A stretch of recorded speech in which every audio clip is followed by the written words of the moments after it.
All right, we are going to get started today. I am thrilled to introduce 4 dynamic speakers with unique perspectives to help us jumpstart our conversation. They will be familiar to many of you. I'll introduce each of them once and then have them just come up one after another. We're working on brevity today. I believe Sonia has been delayed, so we will go in this order. Michael Horn is the co-founder of the Clayton Christensen Institute for Disruptive Innovation. He'll be followed by Tim Knowles, the president of the Carnegie Foundation for the Advancement of Teaching, and we'll follow up with Jean-Claude Brizard, is the president and chief executive officer of Digital Promise. So I've just given you their names and their titles. In brevity, all of these individuals have a wealth of experience and education and have been real leaders in this space, and I am really looking forward to hearing what they have to offer us. So Michael, I will turn it to you.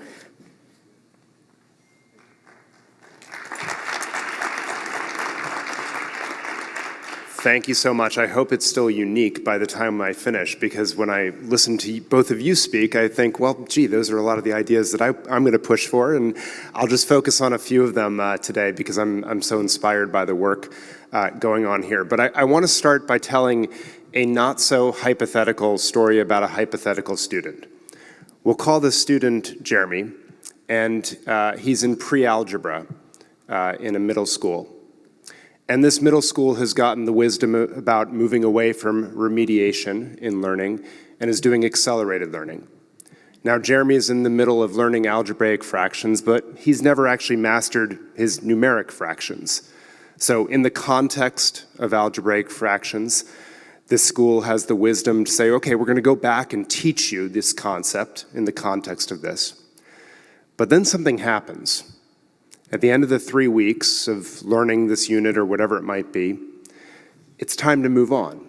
The class takes a test and they move on to the next unit, and Jeremy hasn't mastered the material, and he has gaps that are going to haunt him through this year, through the next year, and so forth. And this is sort of what I think of as the big lie we tell ourselves about our education system.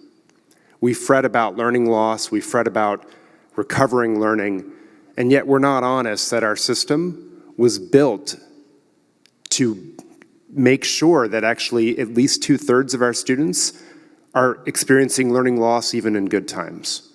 So we deliver content to students, we test and assess, and then students move on to the next unit, subject, body, material, whatever it might be, and only afterwards do they get their results that show how many of them did not quite understand something, how many of them are labeled a failure, how many of them, despite us talking about growth mindset and grit and perseverance, sorry, we've labeled you, those things don't in fact matter. We intentionally build these holes, what educators not so fondly call the Swiss cheese effect, into student learning by design of the system itself. And so we may fret about learning loss, but the reality is today's system consistently builds it in by design. If we're serious about escaping learning loss, we need to move to what Carissa and Kirsten both mentioned, which is a mastery-based learning model, where the learning is guaranteed for each student and the time becomes the variable. We're still offering learning experiences to students, we're still testing and assessing, but students are getting now real-time or interactive feedback that informs what they do next, and they only move on once they've fully demonstrated mastery of the material. Now, this doesn't mean that they just have to remain stuck on something unproductively. They can come back to it, they can spiral, whatever might make sense. But the point is, they're not ever going to get a mark that shows that they're done with something until they've truly mastered it. Now, this has some pretty big implications for the future of assessments, which is one of those big linchpins as we think about redesigning systems. It means that assessments are going to be smaller. They're not going to be these massive 2-week summative things that occur at the end of the year, but they're going to be more frequent or on demand as students say, hey, I'm ready to show mastery of this. They're going to be aligned to the content, where someone's working, the curriculum that they're working on, and modular to match that. They're going to be both for and of learning. They're going to break this false dichotomy between formative and summative assessment, because an assessment both shows you what you need to learn next or whether you need to keep working, and also transparently helps us get a full picture of where every child is in their learning. It's going to not be graded by the student's teacher for a variety of reasons. The loss of objectivity, the pitting of a student against their teacher, parents against their teacher, creating this adversarial approach so that the teacher can be just 100%, I'm helping you make sure that you get to mastery of the learning. And we can leverage sampling and things like that from NAEP and other type of techniques like that we've seen to verify the learning. Western Governors University already does this today. It's an online mastery-based or competency-based university, 160-some thousand students.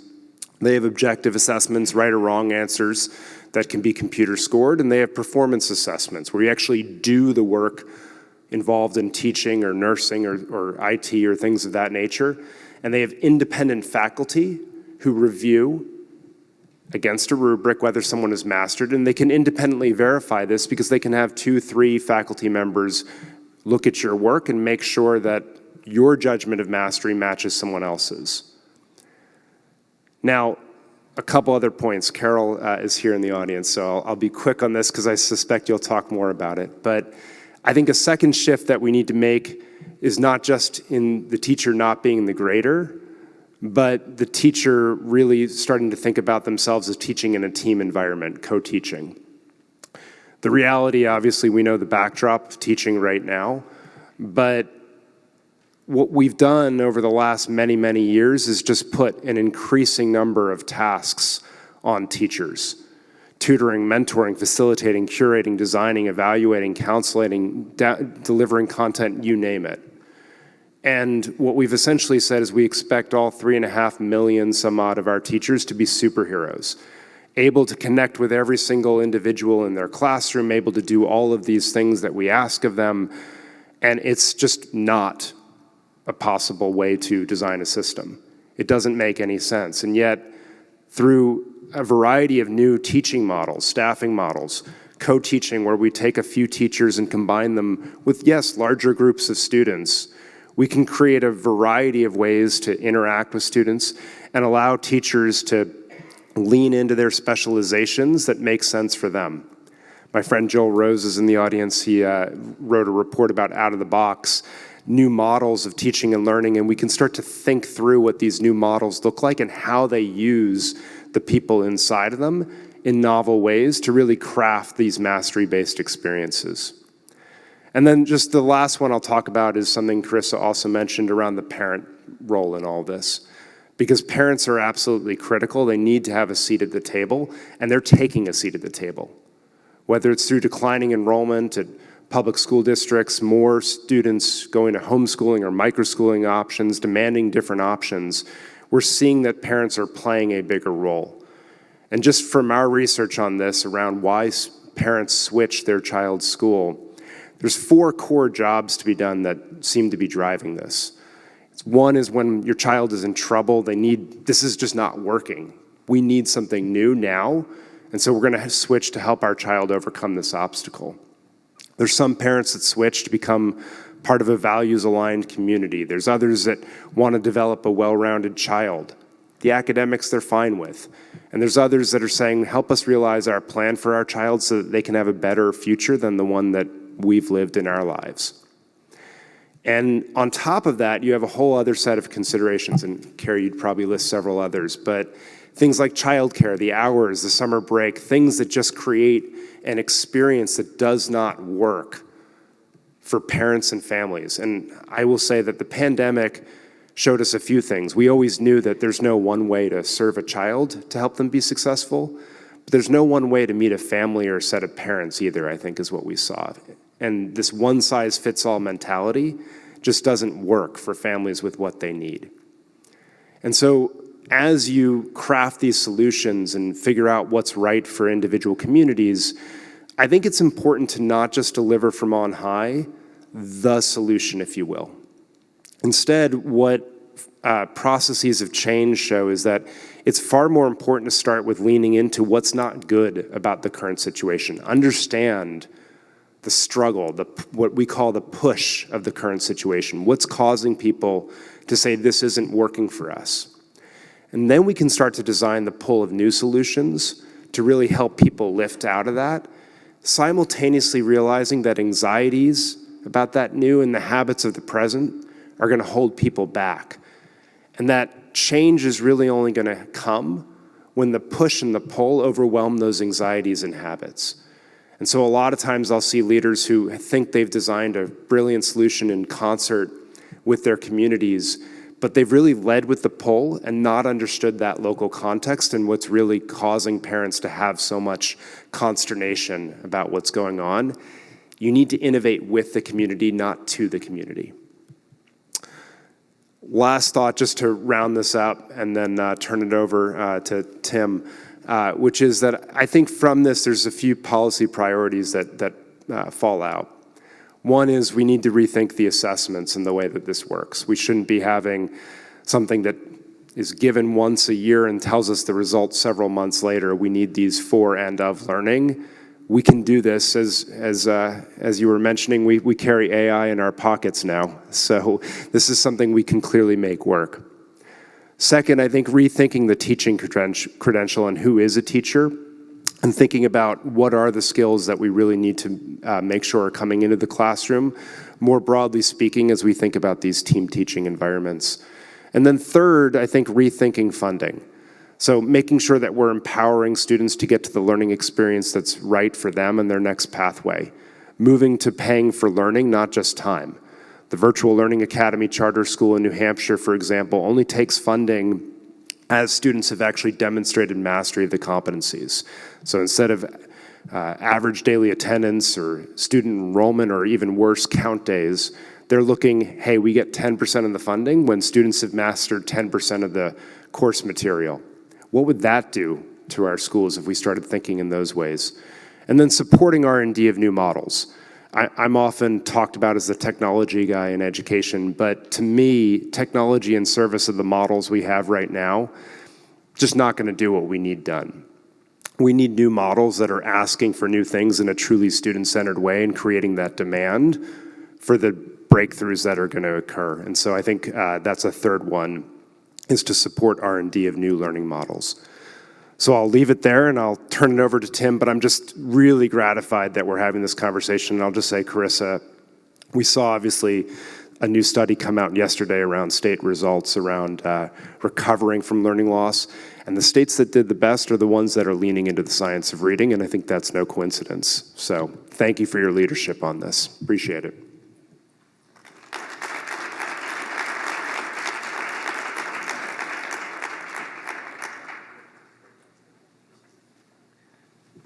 Good morning. It's a great pleasure to be here in a nation where the real work happens system by system and state by state. You are the instrumental variables. So thank you for giving us some of your time and for your work.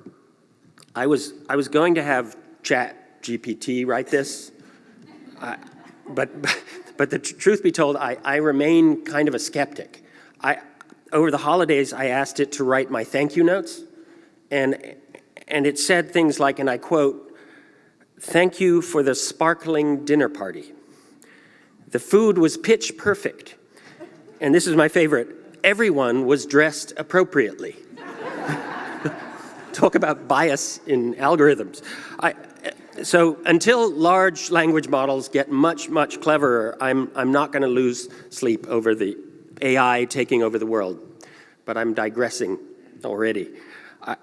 In 1906, before Americans had electricity, before we rode on airplanes, before ChatGPT, the Carnegie Foundation, for which I'm responsible, introduced the world something called the Carnegie Unit, which we've already heard mention of, or the credit hour, the measure that standardized the American public education system.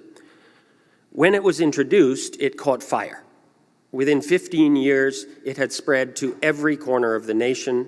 It was systemic, and it stuck. By way of example, in 1906, the Carnegie Foundation said a college degree should be 120 credits. Today, a college degree is 120 credits. Since it was introduced, it's really become the bedrock currency of the educational economy. It defines the daily work of teachers and school leaders. It shapes how schools are organized. It shapes what assessment is.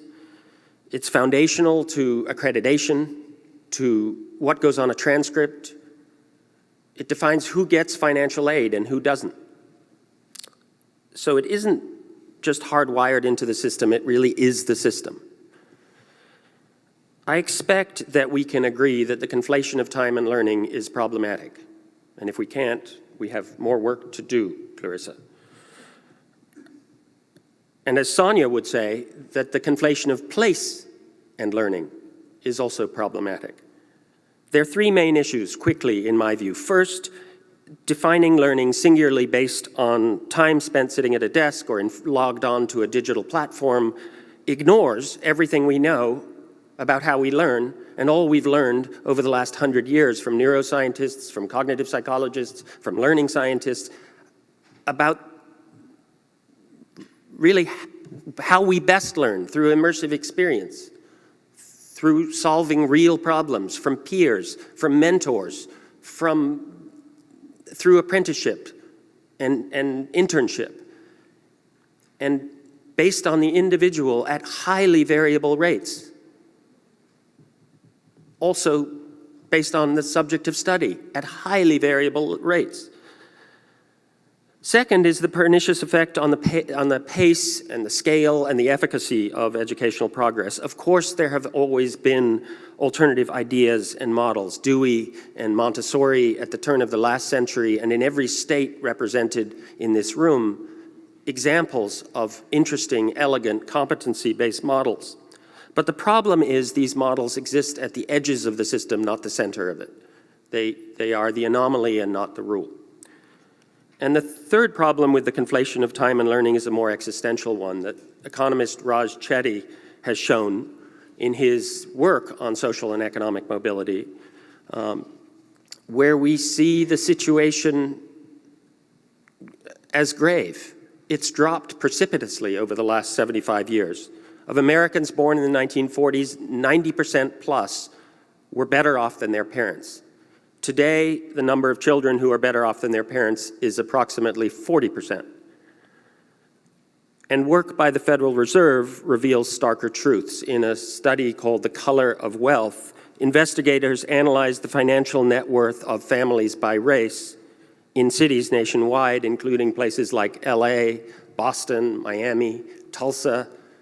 And they found that the average white family's net worth was approximately $247,000. The average net worth of a Puerto Rican family was $3,020, and the average net worth of a non-immigrant black family, $8. And that was pre-pandemic. So to be clear, I'm not suggesting that the education sector is responsible for the mess we're in. But I am suggesting that it is the essential engine for getting us out of it.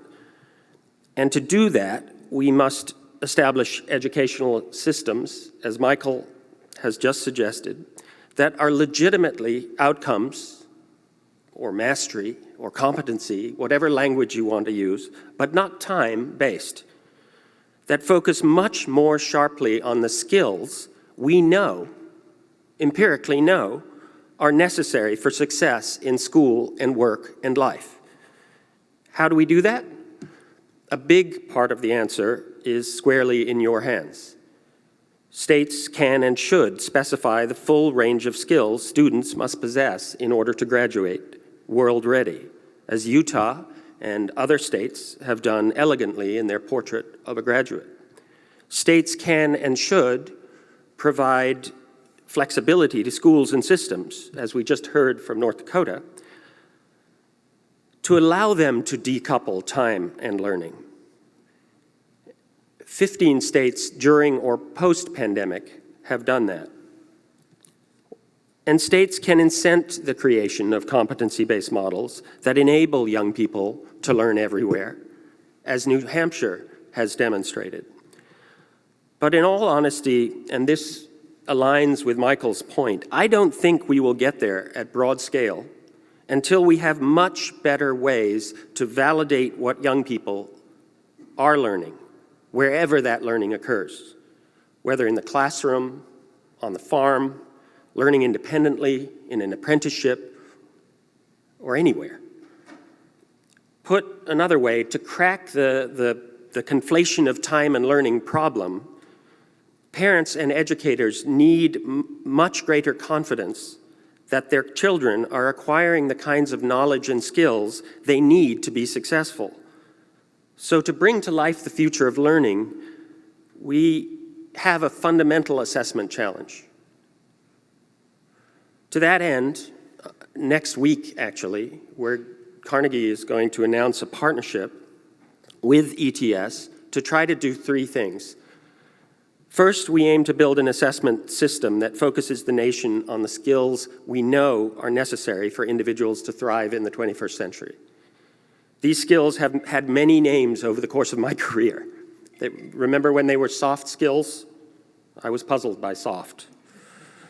Then they were called the 21st century skills until the 21st century came. And there was a minute where they were called non-cognitive skills. I was puzzled by that as well. An itch is non-cognitive. But the point is this: there are a set of skills that we know are necessary for success, that employers have been asking the educational sector to deliver for decades. And we have no objective, credible way to determine whether students are developing them.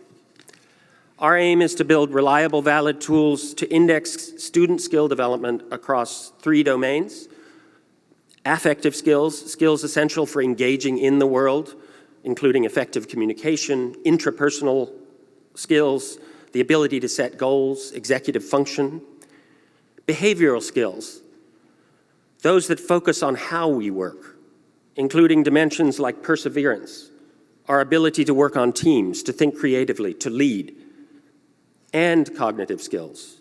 That would include core disciplinary knowledge and our ability to apply knowledge, to synthesize, to evaluate, and develop new expertise.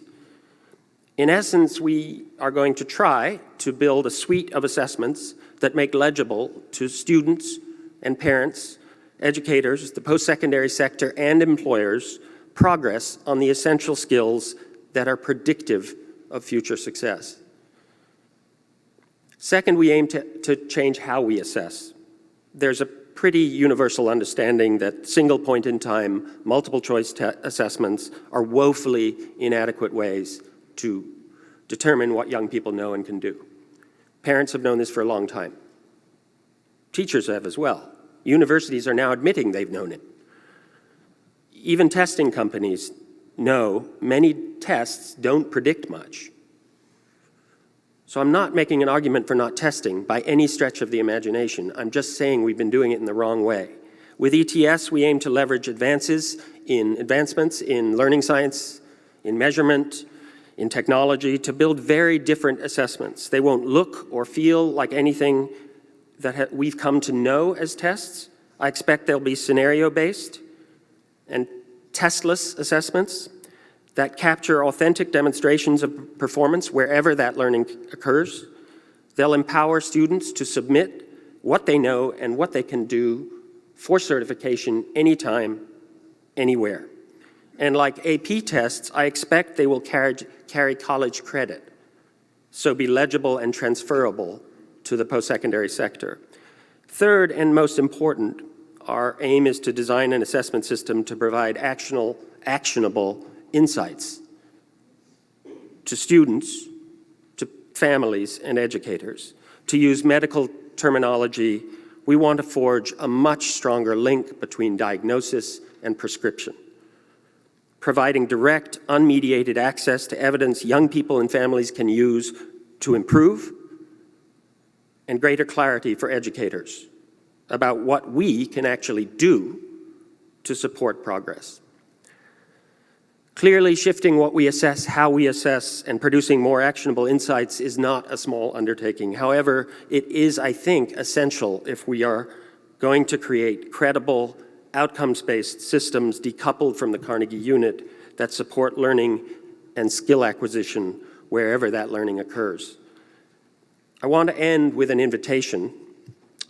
We would love to engage with you in this work. We have started talking with some of you already, to design, to pilot, and to scale tested new tools. So please let me know if you are interested or your team might be interested in digging in further. It will be good for young people, it'll be good for the economy, and in my view, it could create the biggest transformation in the public education sector since the introduction of the Carnegie Unit. Thank you very much.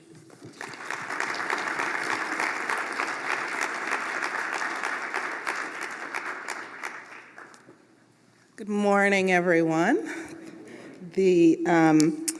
What you usually think of as being a benefit of being close by is that you can get places early, but you forget that accidents along the way trip you up much more than if you had just slept over the night before.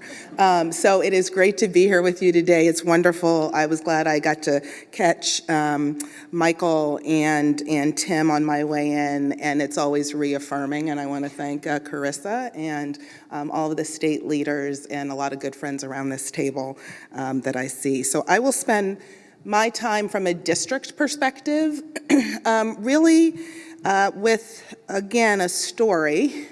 And during this time of kind of post-pandemic and the context of a number of urban communities these days, I have buried more young people in January and February than I have in those months my entire career.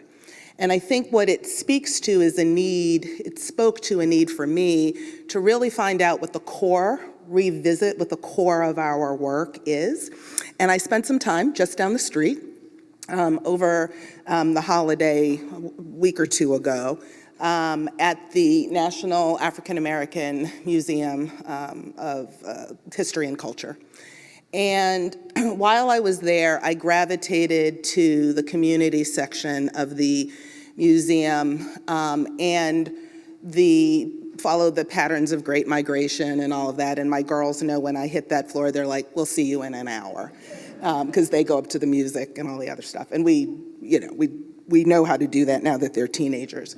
But while I was there, I was reminded of a lot of what the past 3 years, I think, have taught those of us on the front lines doing this work from a district level. And I actually chuckle in rooms like this when I say front lines, because I spent time with our State Teacher of the Year 2 weeks ago, and she would laugh if she heard me say front line. She'd say, no, I'm the front line, Sonia.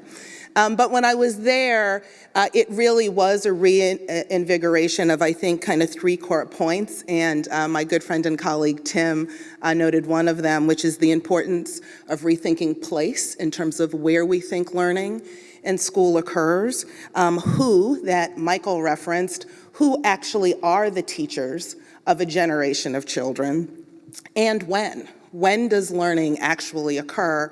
And what are the conditions that states can provide us to be able to push those questions? And so as I moved through the museum, I came to one of my favorite spots in the community segment of the museum, where it is literally days after the emancipation of Black people from slavery, and under a tree, which was a large tree, it's one of my favorite pictures, if I could afford the original, I would, where there's this large tree and there is a woman standing with what looks like at least 75 to 100 young people and community elders behind her as she proceeds in a lesson of how to read. And what that image spoke to me along these 3 areas are some key points that we've learned through the course of the past 3 years in Baltimore. First, the where learning occurs. It was through the opening of community centers. It was through people in churches and communities of faith opening their spaces when school spaces by state edict were closed, who said that we actually have space to educate our community's children. And what we found when we opened those spaces is that they actually had the kinds of relationships that often bridge the gaps between schools as institutions and the everyday lives of community. And what we found were lots of people who actually wanted to be part of the solution. The other where that we found is that our young people, particularly our adolescents, reaffirmed to us what they had been trying to say previously, that I know both Michael and Tim already touched on, and I know Jean-Claude will reference, and that is, what is the new place of work? Because over that time, quite frankly, our value proposition dimmed in the comparison of what the real world and implications of what it meant for family survival, for their own sense of agency. And a lot of the work that we began prior to increasing and expanding internships, we actually used a lot of our ESSER dollars to put on turbocharge. Because our young people said, if you can actually connect what we're learning to the place of work, and actually it wasn't just work for work's sake, it was a place of agency and a place of being able to demonstrate my skill in different areas that frankly Tim just referenced, right? That go beyond the bubbling of a test. I can demonstrate proficiency, I can receive a level of mentorship that quite frankly in the current design of school is often lacking. The other piece was the who was teaching. One of the things that we found, and there was a lot of hubbubaloo, there still is, around tutoring and the power of tutoring. And we did invest dollars in tutoring, but a really interesting fact began to emerge in our own local data. With 8 to 9 different tutoring partnerships, what we saw is that the largest gains in early reading tutoring were actually, and are still occurring, among our trained paraprofessionals who actually live in the neighborhoods where our young people are, who were trained in science of reading in early grades, and their gains with our young people are actually outsized any of the other tutoring programs in which we've engaged, right? So part of this question with regards to state, and I'm fortunate to have a good enough relationship with my state superintendent, that we are able to say, actually, when we look at what, quote, the data is that points to effective tutoring, are we going to actually put resources behind new models, right, with organizations and partners that actually don't have the funding for 10 years of double-blind studies? When are we going to actually invest in looking at testing new models that, frankly, if we were not following the testing, no one would know that actually Black paraprofessionals in South Baltimore were getting outsized gains compared to any of our other distance tutoring programs. So this question of who and where we put the resource to actually train different people, not necessarily to teach physics, but to teach things that actually require a closer proximity to children, is one of the questions that we're asking. And again, it's showing in the data.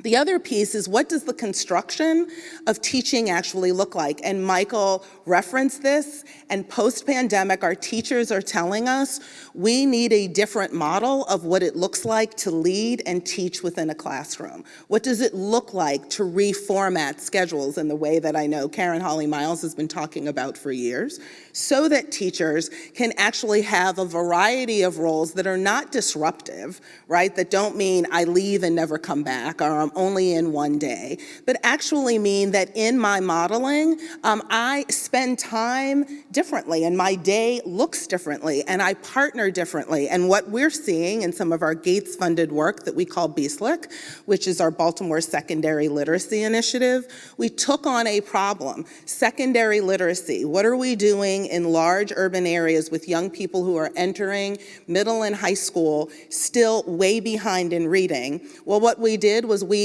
actually created with that funding cohorts of secondary teachers who, again, were able to interact with national experts around literacy, and we changed their schedules so they had time to work together, they had time to observe one another in a problem that no one had an easy answer to. And I will skip to the punchline, and that is what we're finding, is that those classrooms in both middle and high school grades are doubling the reading gains of young people who are part of the cohort of these teachers who are meeting continually, all because we changed the when teaching occurs, and we've changed the who, meaning it's not just Sonia Santelises is my teacher from now till the end of the year, but it means that Sonia Santelises might actually tag team with Carissa Moffett, who also comes in and works together. And when we do that, what we're seeing in the translation post-pandemic is that that investment for the first time in Baltimore City means that our 6th, 8th, and 10th graders actually showed outpaced growth when compared to pre-pandemic, right? Gains. And so part of what this is signaling to me is that actually the pandemic was an opportunity to clear the air, that a lot of the things that we thought actually worked or did not work became, frankly, a lot crisper in relief post the disruption. And so this disruption has allowed us to hone in on actually where are the gains, where's the innovation that's not innovation just to say we're doing something new, but that actually lands a plane in small groups and then signals to us, hey, this is now worthy of scale. And then the third thing in terms of, I think what I gained from looking at that picture was the when. Right? The when learning occurs. In that picture, these are newly emancipated citizens, right? And the first thing that that community is organizing to do is to teach, right? Is to actually teach the next generation so that the distance between, right, was what was a horrific experience and actually realizing full personhood can take place. And so within this when, what we have galvanized the opportunity to do is to actually partner with our community to say all time matters. So for example, our summer learning enrollment actually doubled, more than doubled. We went from 68 young people engaging in, quote, summer learning to close to 18,000, right, who participated in what we called extended schooling opportunities, right? And so we built on what we in Baltimore had discovered in small amounts long before, was that actually if you use the model that a lot of private school kids do, which means you don't go for summer math because you're behind, you actually go to build robots. You actually go because you get to do things that are fun. And oh, by the way, yeah, you got to learn your multiplication tables while you're there. We also learned that when we partnered with families, they actually understood the value of that extended time. And we had more high school students than ever participating in intercession and participating in, for the first time, world of work kinds of summer and spring break opportunities. So I close in saying this, that actually looking back, what we have learned that I think really pertains to the discussion of states today is that when we allow disruption to actually clear the air, we do get a view of what is worthy of further development, and it is that view that I think should actually guide where states prioritize their time. Thank you.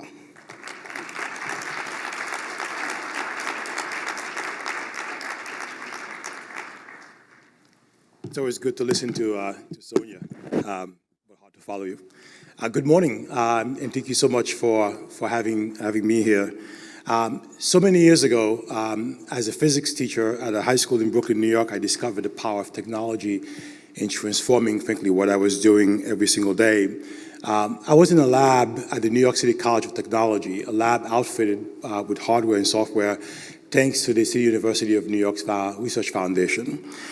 Students were in groups working. They had these planks and these COTS, motion probes, measuring the distance time graph of different kinds of motions. As we're walking past one particular group, I asked them to stop and predict what was going to show up on the screen. And one student said, we're going to get a vertical line. And a few others agreed. I said, instead of quickly jumping in and say why this was not possible, I said, go ahead, show me on the screen. Replicate that for me. And after a few minutes of absolute frustration, they could not make it happen.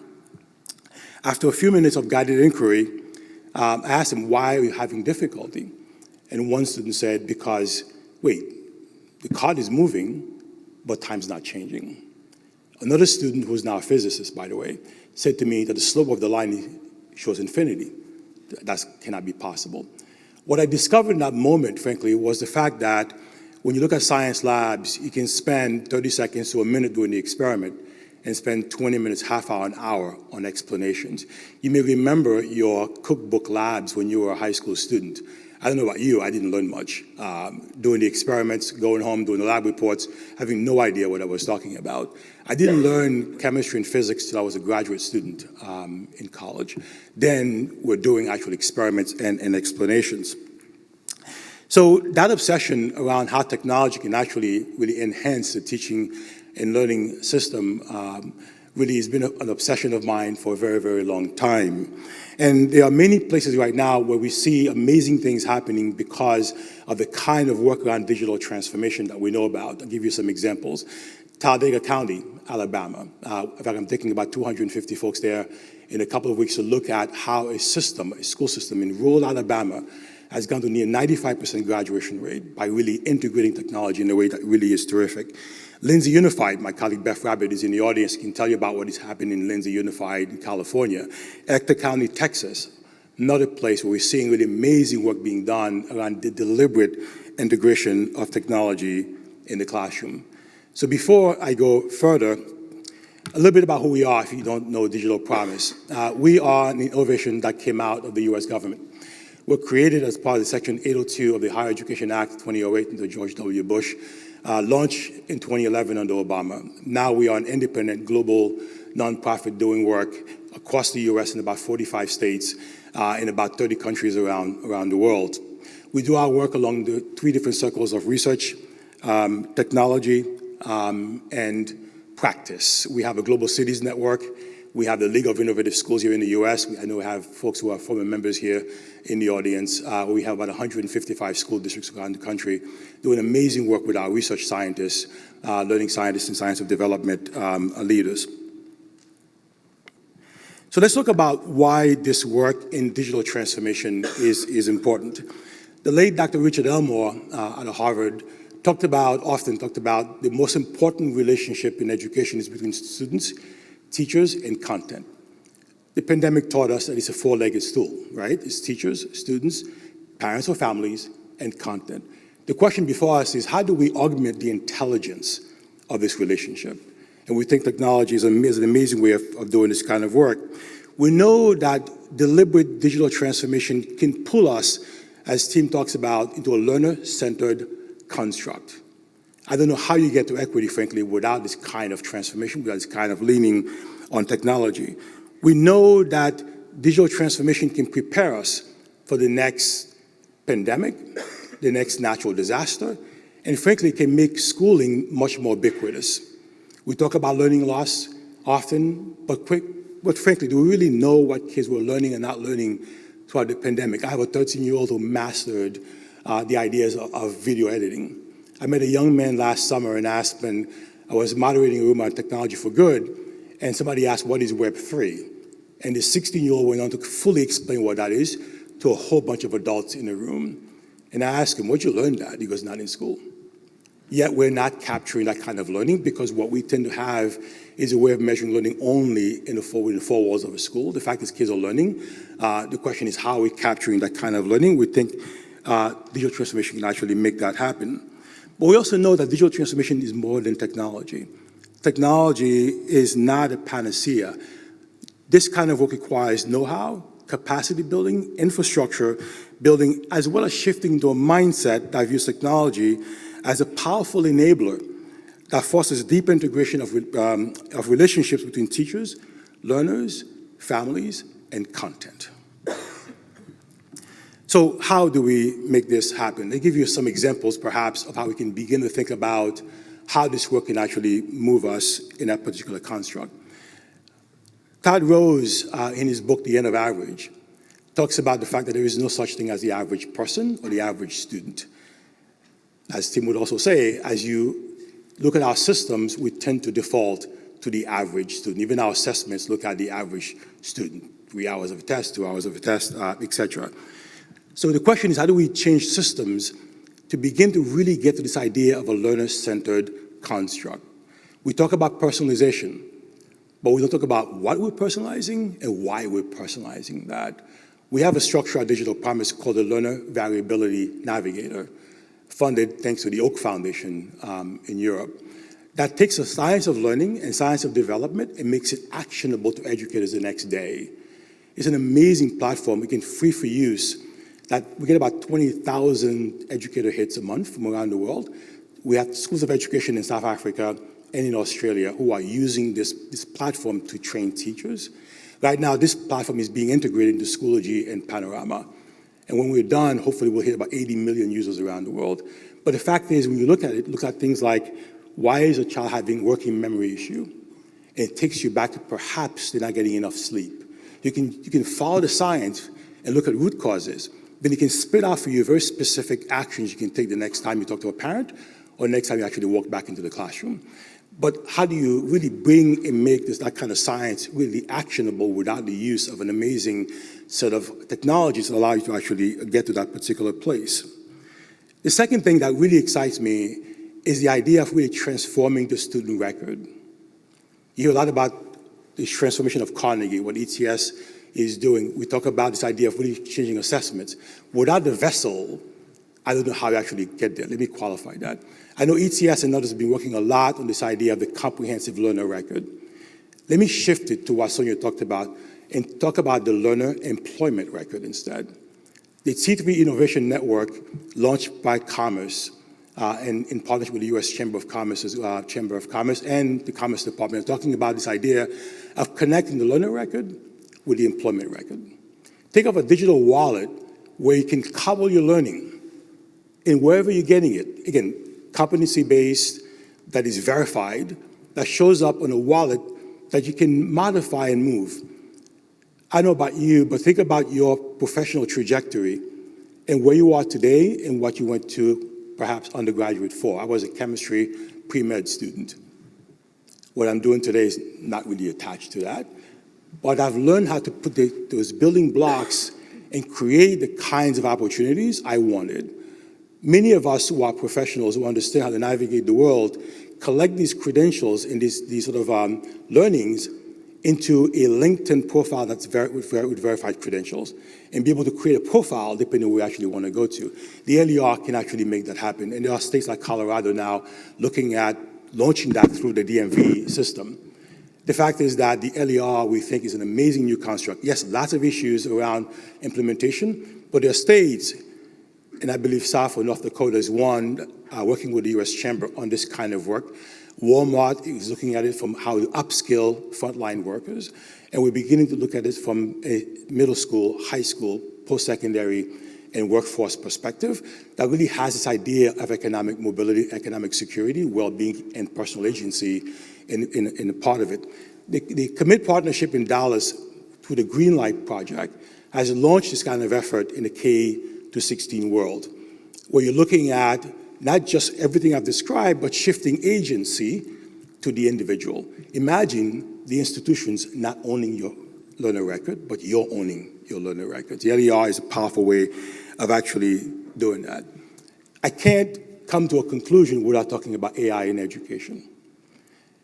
ChatGPT's made this very popular, and all of a sudden folks have discovered AIs in education. AI has been in education since 1975. It's been around for a very, very long time. This is not new.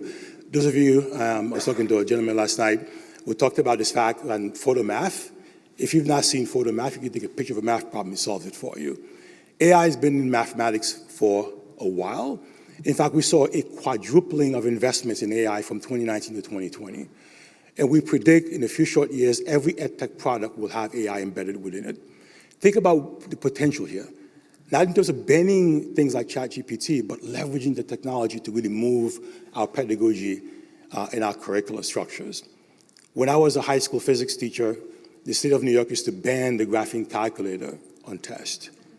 Within a few short years, it became a requirement. I remember being head of high schools having to spend $50 million in a week to buy graphing calculators to ship to every high school in the city. Think of technology and AI as that kind of enabler. One more example, think about what Bob Balfond has pioneered around the early warning systems. Imagine AI being embedded in that and really move to next generation early warning systems. The one thing I'll push is that we love the expression IA versus AI, which is intelligence augmentation, making sure that we center the human in the process, not moving the human out of the process. Last but not least, to do all of that, and so much more we can talk about, we have to do one important foundational thing, which is close the digital learning gap. Not digital gap, digital learning gap. Let me qualify that very quickly. We talk about broadband access, we talk about device access, but we also have to understand what it's used for, what it's supposed to do, which is really support not just the families at home, but the teachers in front of the classrooms who are leveraging technology to make it happen. That has to be a fundamental part of this. We've got the resources, we've got the know-how, we've got the exemplars. Let's just do that. Thank you.